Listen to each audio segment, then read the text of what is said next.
behind this session is to introduce the concept of what is known as a responsible and a sustainable business strategy. Because you cannot be in innovation mode for the rest of your lives. At some point in time, you have to get out of the innovation and seriously start thinking in terms of building a company.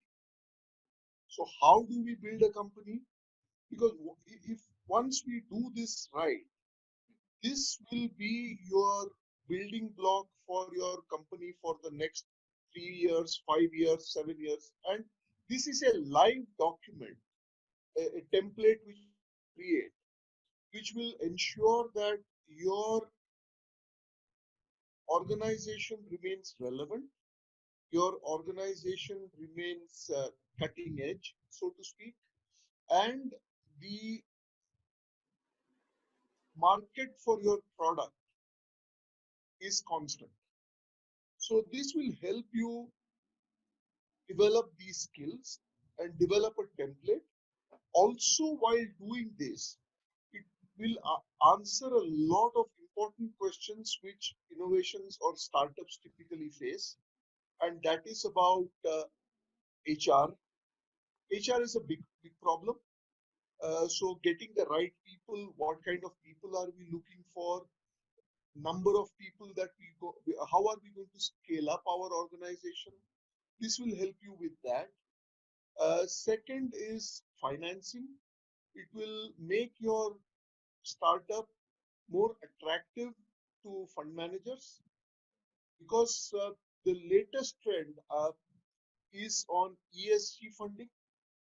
I don't know if many of you are aware of what is ESG. We will talk about that a bit. But ESG funding is going to be the next big thing. And the expected corpus for ESG funds is to the tune of about $30 trillion. So it's not small. And the mandate for most fund managers is that at least 80% of their portfolio has to be invested in ESG compliant companies by 2022. So there is a lot of money available there if you can prove yourself to be ESG compliant. So getting an ESG compliance is very important and help you in that journey as well. So before we start, are there any questions? How do you get the right kind of people? The people which we get are not that that smart, or if there is your idea, then they won't give your 100% to your startup. Like I had a startup for internships. Uh, like we were providing the internships, but it got closed after the um, group left. Like all the people left in the startup, and then it got shut down. Okay.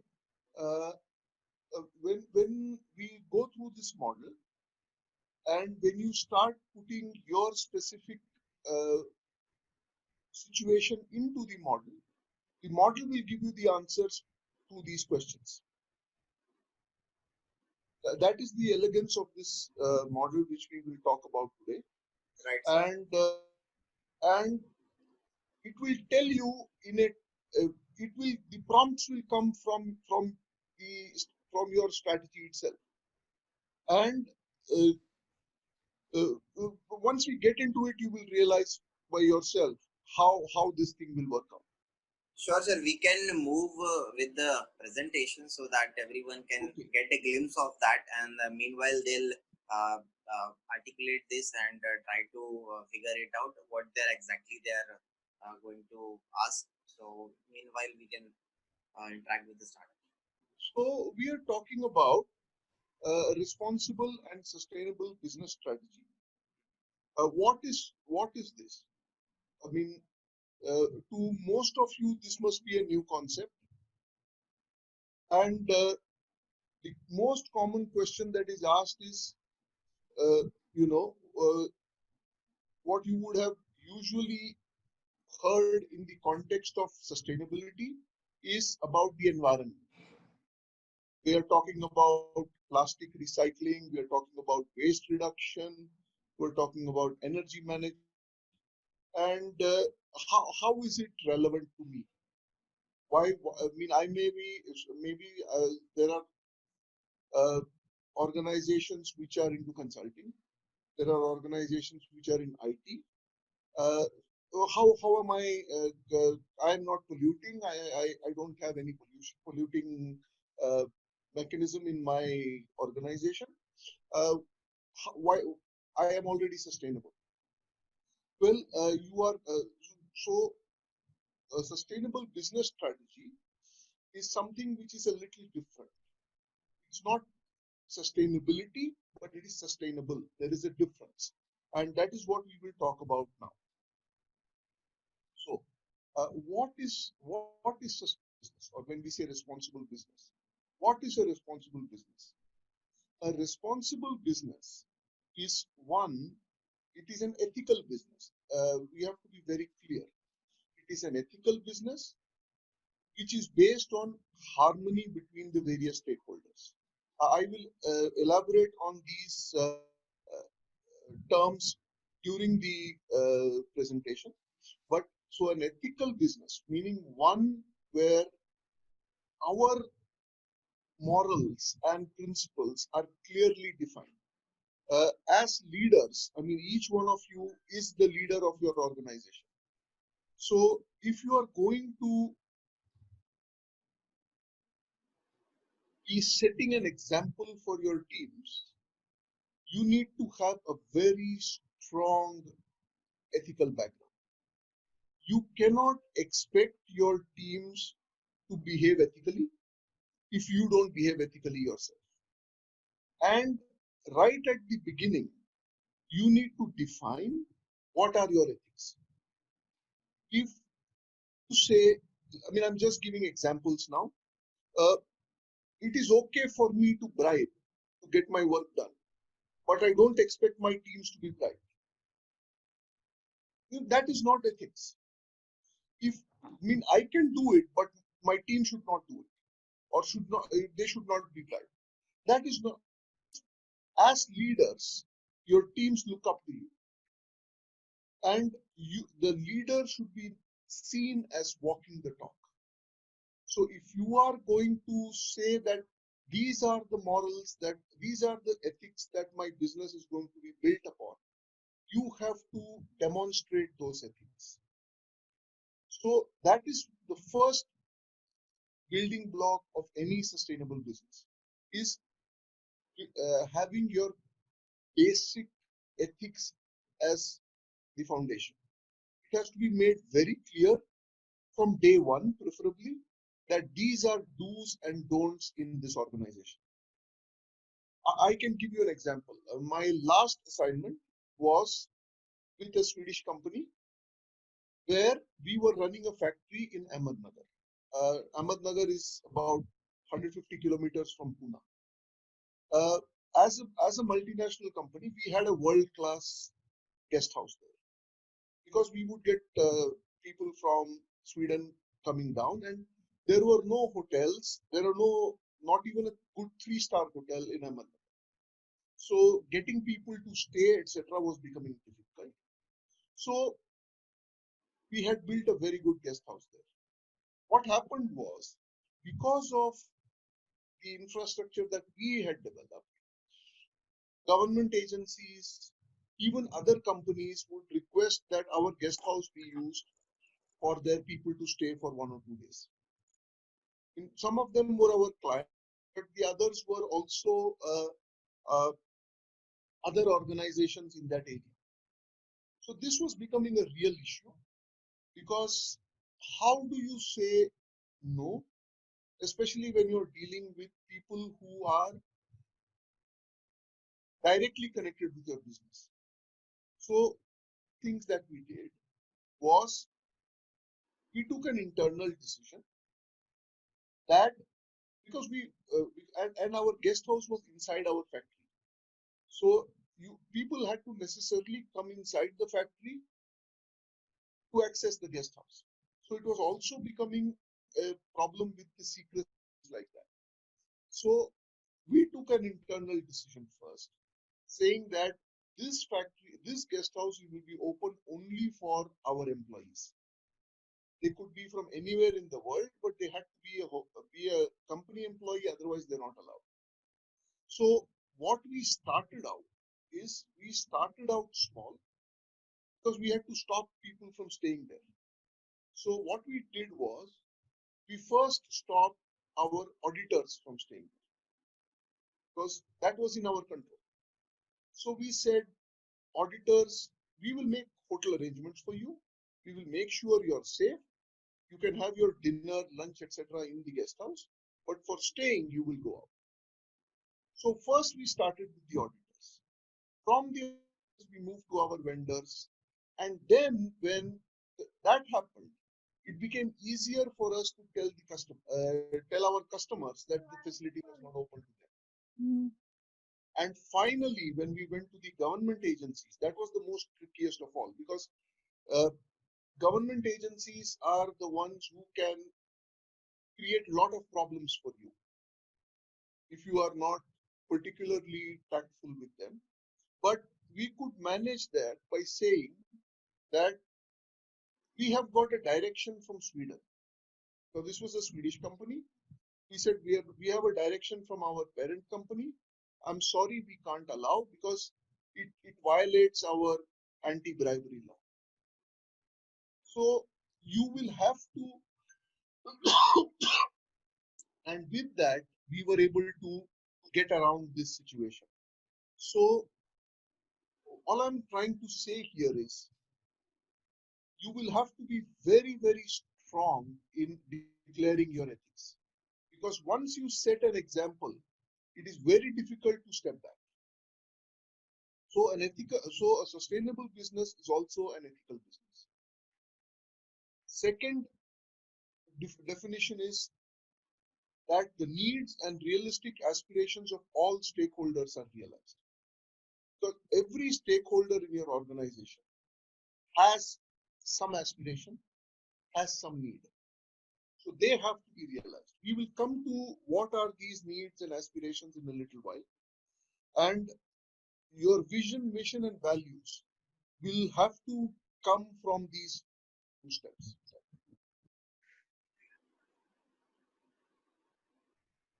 Okay. Now, right at the beginning, I would like to tell you profitability is not a bad word. When you are in when you are in business, when you are starting an enterprise, you are starting it to make profits. Because if you don't make profits, you will, I mean, there is no reason to do enterprise. I mean, people's, even the not for profit, people who are in CSR, the not for profit people, I mean, they are not there for the goodness of their heart. You mean to, I mean, the employees or the people who work in the CSR are also being paid salaries. It's not like they're all doing charity. So as far as the people themselves are concerned, they are in it for some benefit. So profitability is not a bad word. So when we say I am a sustainable business is one which achieves a longevity of the business without compromising on profitability. So the first step in defining a sustainable business is an ethical business which has longevity, which means it will be in existence for a few years at least, if not more, and at the same time making profits. So, so we have now covered three: ethics, longevity, profits. And fourth, and most important, is without sacrificing stakeholder aspirations. Along with profitability and longevity, you must also be in a position to meet the aspirations of your stakeholders. Without that, you will never be sustainable. So coming to what Yesha was asking about her teams breaking up and people leaving. One of the things I would like Yesha for you to think about is, were you meeting the aspirations of your team members? You don't have to answer me now. Think about it, because this model will show you, shine the light on a few areas, which, I mean, I'm just saying Yesha because she asked a question. This is not to uh, make an example out of her or anything, but all of you at different stages will have to ask these questions of yourselves.